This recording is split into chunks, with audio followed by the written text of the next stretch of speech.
বটদ্ৰৰ ঐতিহ্যমণ্ডিত কুজি সত্ৰত কৃষকৰ পানীত হাঁহ নচৰা পৰিস্থিতি সত্ৰৰ কৃষক ৰাইজৰ শ শ বিঘা ধানৰ খেতিত অচিন ৰোগে দেখা দিছে ধানৰ সলনি পতানে ভৰি পৰিছে কৃষিভূমি কৃষকৰ কাষত উপস্থিত হয় মৰিগাঁও জিলা কৃষি বিষয়াগৰাকী সমগ্ৰ পৰিস্থিতিৰ বুজ লোৱাৰ লগতে এই ব্যাধি নিৰাময়ৰ বাবে অত্যাৱশ্যকীয় যে সা-সুবিধা সেই সা-সুবিধা তথা ব্যৱস্থা গ্ৰহণৰ আশ্বাস প্ৰদান কৰিছে কৃষি বিষয়াগৰাকী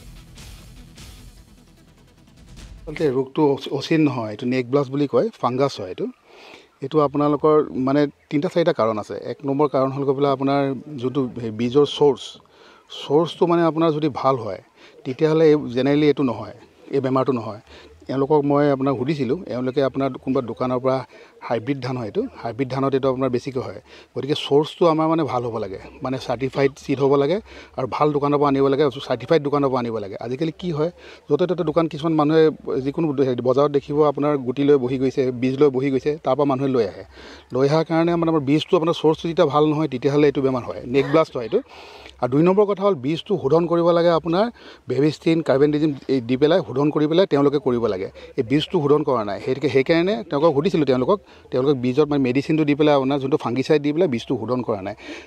যাৰ কাৰণে এইটো নেক ব্লাষ্ট হৈছে আৰু ৩ নম্বৰ কথা হ'ল গৈ পেলাই আপোনালোকৰ যেতিয়া আমি কৈছিলোঁ যে আপোনালোকে যেতিয়া ইউৰিয়া যোনটো ট্ৰপ ড্ৰেছিং কৰে আমাৰ ৰিকমেণ্ডেড ড'জ 4 কিলো বিঘাত তেওঁলোকে কি কৰিছে 9 কিলো মাৰিছে কিছুমানে 12 কিলো মাৰিছে তেনেকৈ মাৰিছে সেইটো কাৰণে আপোনাৰ কি হয় বস্তুখিনি কোমল হৈ থাকে কোমল হ'লে আপোনাৰ যিকোনো আপোনাৰ যিকোনো বেমাৰ কোমল হৈ থাকিলে তেওঁ আপোনাৰ ছাছেপ্টেবল হৈ যায় ৰেজিষ্টেণ্ট নহয় তাৰমানে যাৰ কাৰণে এইখিনি হৈছে যি কি নহওক আমি আহিলোঁ আমি এওঁলোকৰখিনি চালোঁ আমি এৰিয়াখিনি আপোনালোকে এইখিনি চাওক এইফালে আপোনাৰ লোকেল ধানখিনি আছে এইখিনি থোৱা নাই এইখিনি আপোনাৰ হাইব্ৰিড ইয়াত হৈছে তাৰমানে এইটো চ'ৰ্চটো বেলেগ আছিলে এইটো আপোনাৰ লোকেল চ'ৰ্চ হয় গতিকে এইটো চ'ৰ্চ তেওঁলোকে জানে এইটো ধান হ'ব